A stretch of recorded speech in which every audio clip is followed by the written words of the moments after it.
Jadi ibaratnya kalau Indo Relawan yang pasti ke aku gitu kan. Nah, itu ternyata aku juga ngalamin suatu ketakutan dan namanya imposter syndrome. Jadi aku ngerasa aku tuh nggak berhak. Aku tuh cuman nipu orang lain dan nipu diri sendiri aja kalau aku tuh bisa jadi leader. Secara hidup kita kan manusia pasti kita punya value ya, gitu. Jadi kalau kita udah tahu, oh aku tuh pokoknya care banget nih sama anak-anak, pengen anak-anak tuh dapat kesempatan pendidikan yang sama, merata. Nah, siapapun harusnya ya bisa berbuat baik kepada orang lain gitu. Kenapa sih itu tuh penting buat kita gitu ya untuk menemukan tempat yang memang nyaman nih?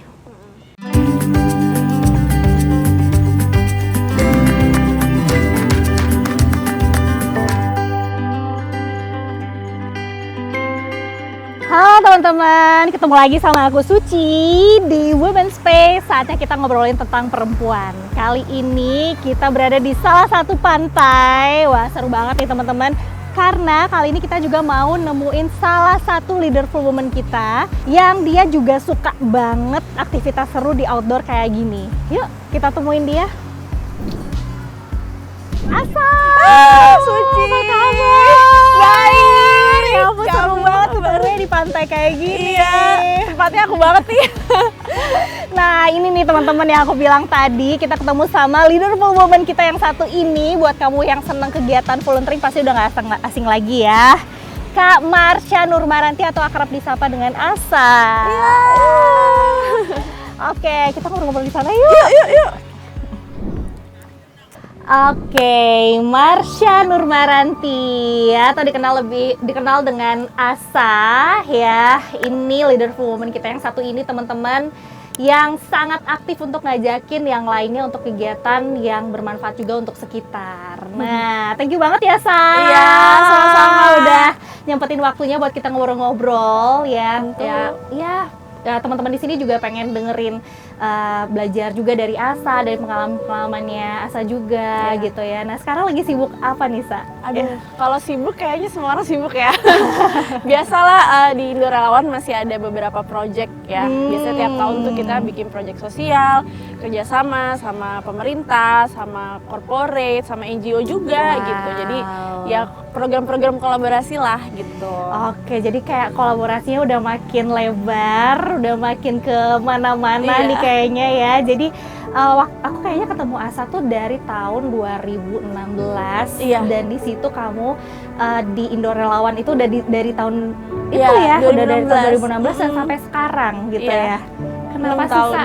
Kenapa sih memilih gitu ya untuk berada di gini di aksi sosial, movement sosial gitu? Kenapa sih Sa? Jadi memang 6 tahun tuh kayaknya pekerjaan terlama aku ya gitu. Dan sebenarnya sebelumnya itu kegiatan volunteering, kegiatan kerelawanan itu sebenarnya jadi sesuatu kayak kegiatan yang aku lakukan setiap weekend gitu. Jadi sebelum aku join Indo Relawan sebenarnya aku udah jadi volunteer di NGO lain yang fokusnya itu ke anak-anak marginal, anak-anak yang kita berikan pendidikan tambahan gitu ya di luar sekolah mereka. Dan itu ternyata jadi ketagihan gitu. Jadi awal mulanya memang aku jadi volunteer dulu tuh sekitar 5 tahunan.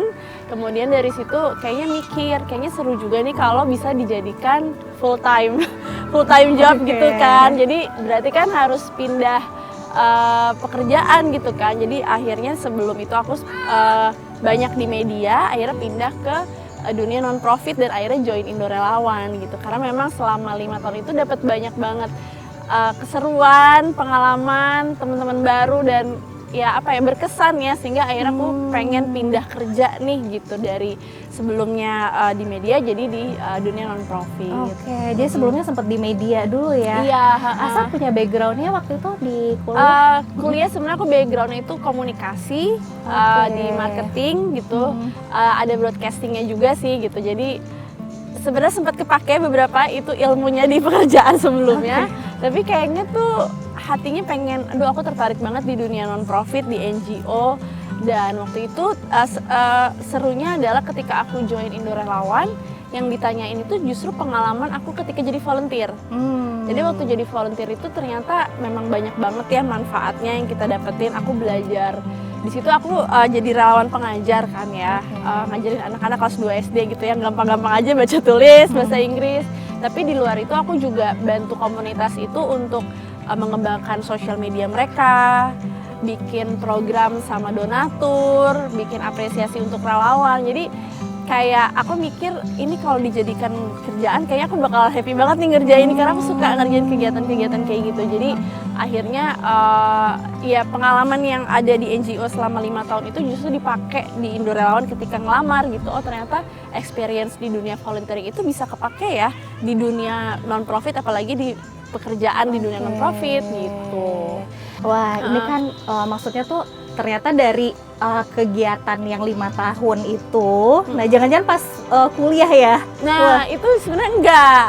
Jadi volunteer itu okay. justru pertama kali join komunitas tuh di setelah lulus pertama kali mau ya fresh graduate gitu. Justru malah fresh graduate di saat yang lainnya tuh kan pengen cari ya maksudnya kerjaan pada umumnya gitu ya, asal pengen volunteering dulu gitu ya. Nah itu ada cerita apa gitu ya, saya ada nggak momen-momen yang bikin oh ini nih emang aku tuh mau nyobain dunia ini gitu kan, apa sih sebenarnya yang dorong asa gitu akhirnya terjun ke sini? Iya sebenarnya pertama kali ketertarikan itu selalu ada gitu ya, mungkin dari pas sekolah, waktu SMA, kuliah itu sebenarnya ada ketertarikan untuk join di kegiatan-kegiatan sosial gitu. Tapi ya mungkin karena namanya anak sekolah udah sibuk sama PR, anak kuliah udah sibuk sama tugas, jadi kayak nggak ada waktu gitu. Padahal sebenarnya kalau aku juga sebenarnya agak flashback sedikit kenapa sih tertarik, karena dulu aku tuh anak organisasi banget di SMA. Gitu, jadi kayaknya ke sekolah tuh bukan buat belajar tapi buat OSIS. Ngerti kan ya, tipikal kayak setiap bulan tuh selalu ada kegiatan macam-macam, mulai dari ngajakin adik-adik ke Monas, bikin buka puasa sama adik-adik panti asuhan, ya tipikal kegiatan OSIS ya, bikin latihan dasar kepemimpinan untuk adik-adik. Jadi kayak emang suka banget bikin kegiatan sosial gitu. Tapi terputus ketika kuliah, kemudian ada lagi keinginan karena mungkin dari SMA kuliah itu selalu berorganisasi. Intinya sih sebenarnya berkomunitas, kayak suka gitu ya, aku tertarik gitu. Jadi akhirnya pas dapat kerja justru ngerasa kok aku kerja aja ya gitu. Kayak ngerasanya karena biasa sibuk kayaknya pengen nyari kesibukan lagi gitu. Jadi akhirnya sambil kerja aku ngerasa punya banyak waktu di akhir pekan cari kegiatan sosial. Dan awal-awal itu sebenarnya nyari kegiatan yang event aja yang 2 jam. Biasanya Ramadan tuh banyak kegiatan sosial ya, ikutan. Tapi abis itu udah, nah lama-kelamaan aku butuh yang rutin gitu. Jadi akhirnya nyari tempat yaitu mengajar adik-adik yang aku lakukan rutin setiap hari Minggu 2 jam ngajarin adik-adik itu di sana. Apa tuh yang bikin itu tuh kayak jadi sebuah candu ya kayaknya ya, kalau nggak kayak gitu rasanya ada yang kurang gitu ya. Apa tuh ya saya yang bikin kayak gitu? Apa ya, mungkin karena suka berorganisasi, jadi komunitasnya sih yang menyenangkan gitu. Karena di komunitas itu pasti kita dapat teman baru ya gitu. Jadi ke explore ya orang berbagai background, tapi mereka tuh sama-sama suka volunteering, sama-sama ya istilahnya ya menyenangkan lah gitu ya dunianya. Terus dan di komunitas itu kita dapat kesempatan untuk explore ya. Jadi mungkin karena beda kalau kayak di perusahaan atau di organisasi yang sangat kaku gitu ya, kalau di komunitas kita bebas gitu ya. Jadi aku sama teman-teman aku ya bisa bikin berbagai macam program sosial untuk adik-adik gitu. Jadi kayak mengeksplor diri juga. Di situ aku belajar copywriting, bahkan nulis social media, belajar nulis. Jadi sebenarnya jadi volunteer itu nggak hanya kita ngasih manfaat aja, tapi kita juga banyak dapat manfaat karena dapat kesempatan untuk eksplor diri di situ. Jadi aku ngerasa selama kurang lebih 5 tahun di NGO, jadi relawan di komunitas tersebut, kok banyak banget sih aku bisa dapetin gitu dibandingkan mungkin kalau waktu dulu ya di kampus aja gitu ya, ikut organisasi kampus. Di sini justru kayak jadi temu tempat yang nyaman gitu ya untuk eksplor diri sih gitu. Jadi ketemu tempat yang menyenangkan gitu ya, nyaman juga, dan di situ banyak belajar banyak hal yang akhirnya tuh bisa ya bener-bener luas gitu ya yang dieksplor. Itu yang bikin Asa jadi ya istilahnya itu tuh kayak yang bikin terus pengen kayak gini gitu ya. Selain ketemu sama adik-adiknya juga ya yang lucu-lucu, yang ini itu udah pasti gitu kan. Tapi di luar itu kan biasanya kalau mau join gabung dan awet di sebuah komunitas kan karena ya lingkungannya, teman-teman mainnya, teman-teman kerja barengnya yang memang bikin nyaman gitu. Oke, ya. Nah tadi tuh ke-mention tuh sering tuh kayak nyaman, bikin surrounding teman-temannya tuh nyaman gitu ya. Terus habis itu ya menyenangkan gitu ya. Nah sebagai perempuan nih menurut Asa gitu ya, kenapa sih itu tuh penting buat kita gitu ya untuk menemukan tempat yang memang nyaman nih untuk kita akhirnya bisa mengeluarkan ya potensi-potensi kita, apa yang kita mungkin suka gitu ya. Gimana menurut Asa? Iya sebenarnya nyari safe space itu susah-susah gampang ya, dan itu butuh kayak mungkin berpindah-pindah kita join komunitas, karena kayak nyari jodoh aja gitu ya, cocok-cocokan juga. Cocok-cocokan juga kan untuk gabung di pertemanan, dan kita kan makhluk sosial ya. Jadi memang hidupnya itu berkelompok, pasti kita nggak bisa hidup tanpa orang lain. Dan ya pasti kita secara nggak langsung akan membentuk atau mencari atau membuat kelompok-kelompok tersebut gitu. Dan ketika kita ketemu dengan kelompok yang menurut aku bikin kita nyaman, aman, dan kita nggak ngerasa tertekan, bahkan kita bisa diapresiasi dan mengeksplor diri, menurut aku tuh penting banget untuk, apalagi untuk perempuan gitu. Karena kadang-kadang ruang-ruang kebebasan kita kan terbatas gitu ya. Mungkin aja di sekolah atau di kampus kita nggak dapat kebebasan itu karena mungkin bukan komunitas kita gitu. Itu kan komunitas yang emang luas, dan sebenarnya sebagai perempuan kita perlu juga nyari sih atau membuat tempat-tempat yang safe space kita masing-masing, karena kita sebagai perempuan tuh penting juga untuk bisa meningkatkan kapasitas diri kita. Dan meningkatkan kapasitas diri kita hanya bisa terjadi kalau kita ada di lingkungan yang tepat gitu kan. Gitu. Jadi ya maksud aku penting untuk perempuan untuk nyari supaya mereka bisa mengeksplor diri mereka, karena pasti ya namanya kita tuh punya kebebasan gitu kan ya, sebagai manusia yang bebas kita tuh punya kemampuan untuk mengeksplor diri kita, dan kenapa nggak kita manfaatin, dan dengan salah satunya cari support system dan komunitas yang tepat sih. Jadi ya kita tuh juga harusnya tuh kita punya kebebasan kok untuk menemukan di mana kita bisa merasakan yang nyaman gitu ya. Nah kuncinya ada di kitanya nih kayaknya ya saya. Kalau yang aku tadi belajar dari kamu cerita gitu ya, kuncinya ya kitanya juga aktif buat nyari itu gitu ya. Nah kalau Asa, ini nih kalau kita bicara tentang apa sih, kan kalau kita yang aktif buat nyari ya berarti kan itu dorongannya tuh dari Asa sendiri nih gitu ya. Nah hal apa yang menurut Asa tuh perlu dimilikin gitu ya, agar ya kadang-kadang gini juga sih banyak yang ngerasa mungkin apalagi kayak sekarang ya gitu kan, aku nggak masuk circle gitu ya.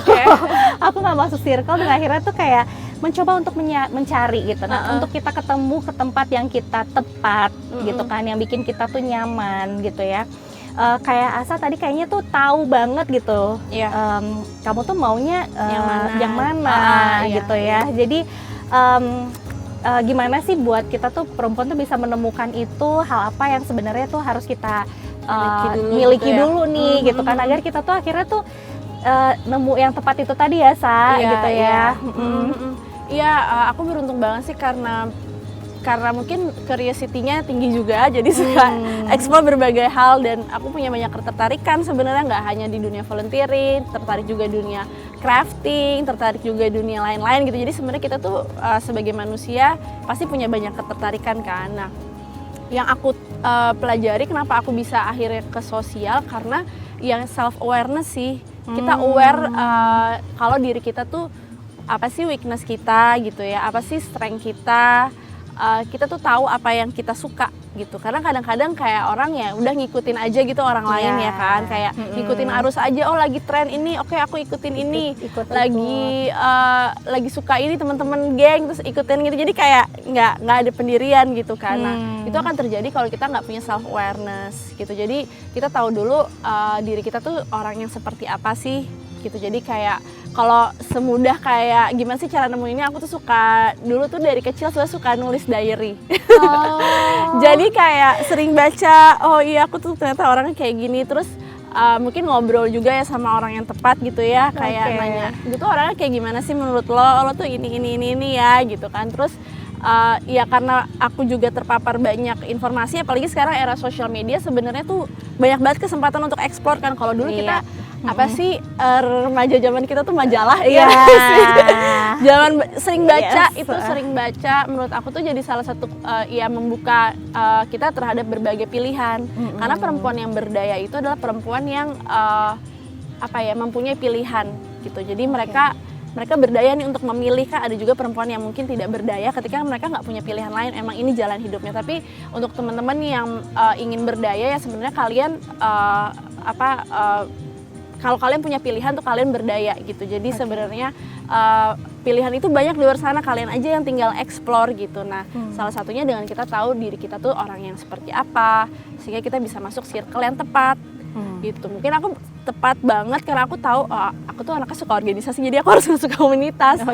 Aku tuh tertarik dengan pendidikan tentang anak-anak gitu. Aku cari komunitas yang memang sejalan juga dengan value aku gitu. Jadi secara hidup kita kan manusia pasti kita punya value ya gitu. Jadi kalau kita udah tahu aku tuh pokoknya care banget nih sama anak-anak, pengen anak-anak tuh dapat kesempatan pendidikan yang sama merata. Nah siapa nih organisasi atau komunitas yang bisa ketemu sama value aku gitu. Jadi value personal kita ketemu sama value-nya organisasi atau komunitas itu ya, sehingga kita jadinya ini organisasi yang tepat dan juga ketemu sama orang-orang yang tepat gitu sih. Kayak value ya tadi ya. Jadi value itu penting untuk kita temuin biar kita juga akhirnya tahu menemukan tempat yang safe buat kita. Nah ngomong-ngomong soal value Nisa gitu ya, kalau bagi Asa sendiri apa sih value yang Asa pegang gitu ya sampai sekarang? Mungkin ini ya baru mikir semalam ya. Apa sih value hidup aku? Cuman karena aku di dunia sosial, dunia kerelawanan, sebenarnya mungkin ini udah secara nggak langsung diterapkan ya untuk be kind to others gitu. Jadi ya udah jadi orang baik aja untuk orang lain gitu. Dan sebenarnya kenapanya itu mungkin karena aku ngelihat kayak dunia ini tuh butuh banyak orang baik gitu ya. Jadi intinya karena ya dunia sekarang lagi nggak baik-baik aja gitu kan, dengan masalah sosial dan lain sebagainya. Jadi kita tuh butuh lebih banyak contoh ya. Aku mungkin garis bawah di sini contoh gimana sih melakukan kebaikan, gimana sih cara baik ke orang, gimana sih cara ya memperlakukan manusia gitu. Jadi menjadikan manusia ya manusiawi seperti manusia gitu. Jadi karena ya mungkin dunia kita yang udah semakin modern, orang udah mulai hidup individualis gitu. Jadi kalau nggak ada kayak contoh untuk gimana sih cara baik ke orang, apalagi ke stranger, gimana sih cara bantu orang gitu kalau mungkin lagi ada bencana dan lain sebagainya. Jadi orang tuh butuh example, butuh contoh gitu. Nah aku pengennya ya mungkin selama masih hidup bisa memberikan contoh kebaikan-kebaikan itu sih, supaya bisa mungkin ya ada yang terinspirasi, alhamdulillah, syukur gitu ya kasih contoh mungkin ke anak muda lainnya gitu ya, ini caranya gitu. Karena mungkin kita butuh role model juga gitu kan, untuk kayak itu ternyata sesuatu yang bisa dikerjakan, itu ternyata sesuatu yang wajar gitu untuk berbuat baik, itu bukan sesuatu yang wah gitu kan, bukan yang eksklusif tapi itu inklusif. Jadi siapapun harusnya ya bisa berbuat baik kepada orang lain gitu. Luar biasa sih ya. Emang menjadi orang baik itu ya kayak dibutuhin banget, dan dimanapun kita berada tuh kayaknya adem gitu kalau misalkan di situ tuh emang menemukan orang-orang baik gitu. Sehingga banyak tadi tempat-tempat nyaman gitu ya untuk orang bisa explore gitu, orang bisa belajar gitu kan, orang kayak bisa ya hidup dengan lebih merdeka gitu ya, ketika ya ruang-ruang baik itu tuh ada gitu. Nah mudah-mudahan ya nanti ya kamu dengan aktivitas sekarang pastinya jadi role model khususnya buat anak-anak muda gitu ya. Nah pasti kalau kita jadi yang seperti itu gitu ya, aku juga ngelihat Asa itu sebagai sosok ya perempuan yang juga menjadi menggerakkan yang lain gitu ya. You are a leader gitu kan. Dan kalau menurut Asa sendiri apa sih makna kepemimpinan gitu ya buat Asa? Ini karena kita di sini tuh pengen leaderful women di sini juga dia bisa belajar gitu kan. Ternyata kepemimpinan perempuan itu tuh yang seperti apa sih gitu ya dari berbagai leaderful women yang ada. Nah kalau menurut Asa tuh gimana? kepemimpinan perempuan itu masih banyak dibutuhkan. Oke. Karena ada stereotip sendiri terhadap kepemimpinan yang biasanya ya laki-laki aja yang jadi pemimpin gitu. Jadi mungkin nggak hanya di Indonesia, di dunia di negara lain pun masih ada gitu kan ya, menganggap bahwa yang cocok jadi leader itu adalah laki-laki saja gitu. Padahal sebenarnya setiap dari kita manusia itu harusnya menjadi pemimpin diri sendiri. Self leadership ya. Jadi dalam konteks teori kepemimpinan ya, sebelum memimpin orang lain itu harus bisa memimpin diri sendiri gitu. Jadi kayak dan dalam konteks perempuan ya, menurut aku kita butuh lebih banyak example, role model leader-leader perempuan gitu. Karena aku ngalamin sendiri ketika waktu itu dikasih amanah untuk jadi eksekutif director, itu perasaannya carut marut ya. Deg-degan karena waduh jadi leader nih gitu kan. Karena kan sebelumnya mungkin ya di bawah itu manajer dan lain sebagainya. Sekarang jadi ibaratnya kalau Indo Relawan ya pasti ke aku gitu kan. Nah, itu ternyata aku juga ngalamin suatu ketakutan dan namanya imposter syndrome. Jadi aku ngerasa aku tuh nggak berhak.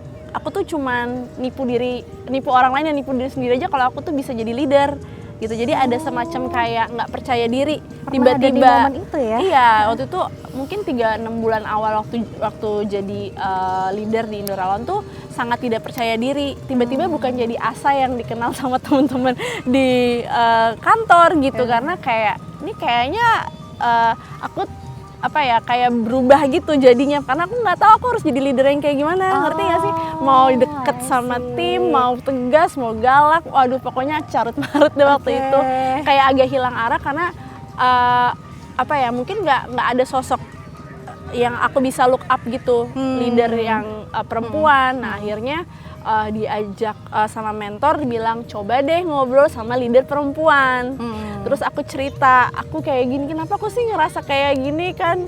Aku udah dikasih kepercayaan dan lain sebagainya. Oh kamu ngalamin imposter syndrome. Oh itu ada namanya ya? Namanya imposter syndrome. Iya gitu. Jadi karena mungkin ya aku nggak tahu harus cerita ke siapa gitu. Kalau nggak diarahin aku juga bingung, karena kalau aku cerita sama leader cowok pasti akan berbeda gitu experience-nya. Mungkin mereka karena mungkin udah biasa gitu untuk mimpin. Kalau aku kan kayak ya biasa, perempuan kan kita biasanya jadi pendamping aja gitu ya, jadi yang di samping. Nah karena belum pernah jadi orang nomor 1, jadi akhirnya ada ketakutan itu gitu. Jadi sebenarnya kita butuh sosok-sosok leader-leader perempuan supaya lebih banyak lagi calon-calon leader nanti yang lebih percaya diri, nggak mengalami imposter syndrome, dan ya bisa jadi dirinya sendiri meskipun dia nanti jadi pemimpin.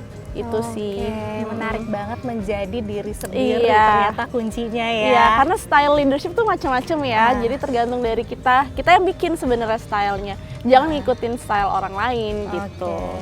Jadi ya emang ini diri kita gitu kan ya, tunjukkan itu gitu ya saya.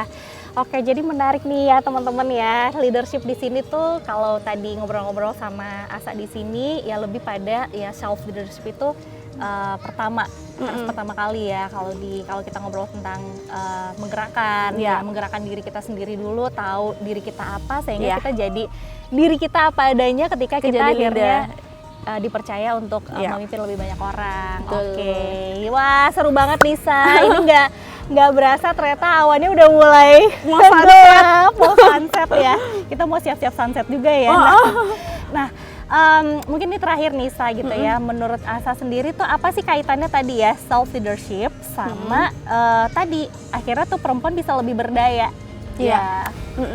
Kalau kita ngomongin self leadership sebenarnya ya kuncinya tadi self awareness juga ya gitu.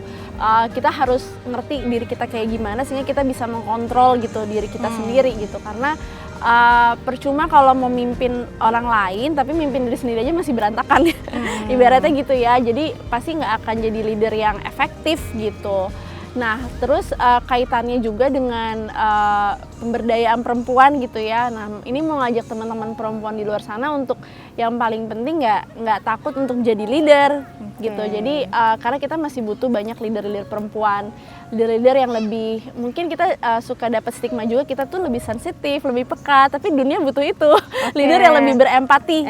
Iya nggak sih? Compassionate. Iya, lebih compassionate, lebih empati. Bahkan ada penelitiannya juga leader-leader dunia perempuan tuh dinilai memang mereka lebih efektif karena mereka lebih berempati gitu dengan rakyatnya gitu. Jadi kerja-kerja leader itu ya dilihat juga dari personality leadernya seperti apa gitu. Jadi mau ngajak teman-teman untuk nggak takut mengeksplor diri, menjadi diri sendiri, cari tahu apa sih yang sebenarnya menjadi kelebihan kalian. Terus kalian akhirnya bisa, kalau kita bisa jadi diri sendiri kan kita akan mungkin terpancar nyaman, gitu ya, nyaman terus sama diri sendiri, all out kerjanya, mungkin bisa berprestasi dan ya bisa menginspirasi akhirnya gitu. Karena kita di Indonesia bahkan ya mungkin kita masih butuh orang-orang perempuan-perempuan yang menempati posisi-posisi leader gitu, supaya kita bisa menginspirasi mungkin anak-anak muda, anak kita, calon cucu kita gitu. Jadi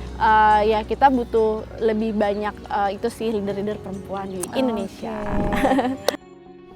Oke, seneng banget ya. Sama-sama. Maksudnya tuh ngobrol-ngobrol deep. Akhirnya deep ya, walaupun di pantai tapi jadinya ngobrolnya deep bareng sama Asa. Mudah-mudahan teman-teman di yang nonton juga dapat insight-insightnya ya. Kalau aku tadi kayak nangkep banget ya, maksudnya gimana akhirnya menjadi diri sendiri itu penting untuk kita gitu ya. Dan gimana sih biar bisa nyaman untuk kita sendiri, akhirnya itu berawal dari ketika kita kenal juga ya, kekuatan kita apa, kita sukanya apa gitu ya. Dan itu bisa dicari dari eksplorasi diri juga dan juga ngobrol sama teman-teman terdekat kita juga gitu ya, yang akhirnya teman-teman juga akhirnya bisa menemukan gitu ya pilihan-pilihan tempat teman-teman berada gitu kali ya saya, agar bisa menjadi lebih bermanfaat lagi bagi sekitar. Oke, thank you so much. Sama-sama.